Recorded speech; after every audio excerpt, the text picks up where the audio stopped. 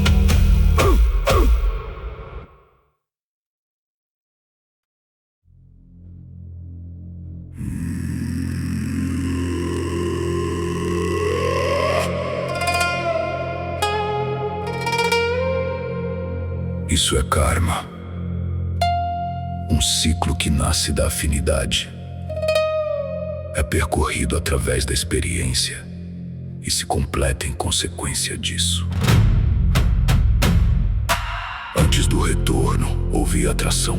Antes da consequência, houve consonância secreta. Algo no ser reconheceu algo no mundo, e nesse reconhecimento uma ponte foi aberta. Não foi o acaso que tocou o centro, mas a afinidade chamando aquilo que lhe corresponde. Toda corrente começa assim, uma vibração encontra outra, um traço responde a outro traço, e o invisível concede passagem. Karma é o anel que se forma quando a afinidade se move e decide atravessar a matéria do viver.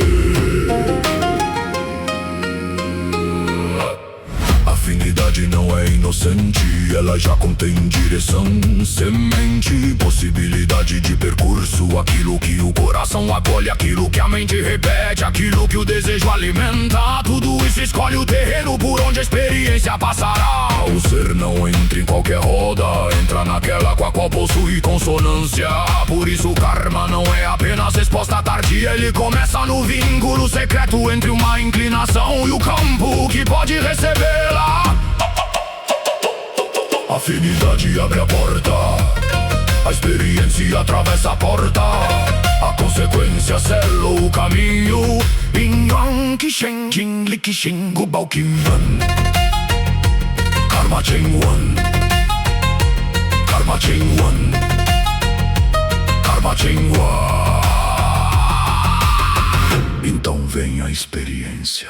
O ciclo não se completa no desejo abstrato, mas no atrito vivo entre o ser e aquilo que ele encontrou. É na travessia que a afinidade revela seu peso. A alegria mostra o que foi buscado, a dor mostra o que foi semeado, o encontro mostra o que já pedia forma, a perda mostra o que estava preso, a posse, a luta mostra o que ainda não encontrou medida.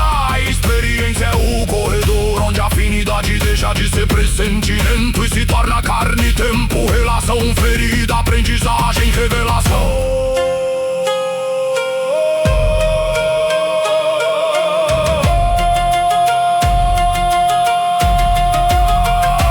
Nada disso passa em vão. Cada experiência devolve ao ser a verdade do vínculo que ele sustentou. Se a afinidade era luminosa, a travessia pode refiná-la até torná-la presença estável. Se a afinidade era obscura, a travessia pode expor sua fome, sua desordem, sua dureza escondida. Mas em ambos os casos a consequência não é um acidente separado do caminho, é o fechamento do próprio ciclo. A consciência consequência é a afinidade revelada depois de atravessar o fogo da experiência. O círculo dizendo sua verdade final. Assim o karma se completa, não como castigo infantil, não como prêmio simplório, mas como maturação do que entrou em movimento por afinidade. O que foi atraído é vivido, o que foi vivido amadurece, o que amadurece retorna como consequência. E nessa consequência o ser vê, enfim, a forma inteira da corrente que escolheu alimentar. Toda aproximação gera caminho, todo caminho gera prova, toda prova gera fruto, todo fruto revela a natureza do vínculo original. Kinherdin, Jingu Erbian, Bian Hojigu, Guzongjian.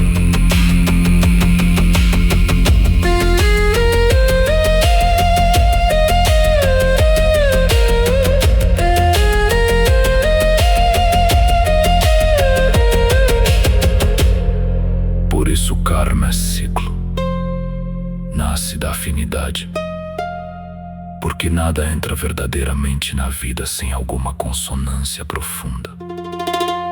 É percorrido pela experiência, porque a verdade de uma inclinação precisa atravessar o real para mostrar seu rosto.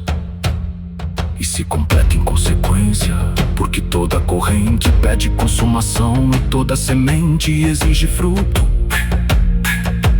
Quem entende isso deixa de olhar apenas o fim e passa a vigiar o início. Não pergunta somente o que virá, mas como que está se afinando agora.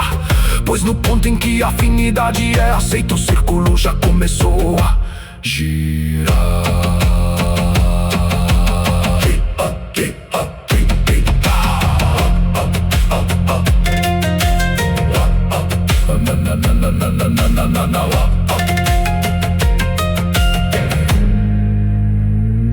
Isso é karma, a roda que se ergue quando a afinidade encontra passagem. O percurso que prova, desgasta, revela e transforma. A consequência que fecha o arco e mostra a verdade do movimento.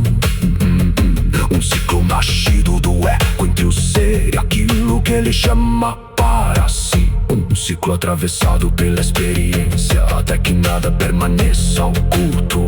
Um ciclo consumado no fruto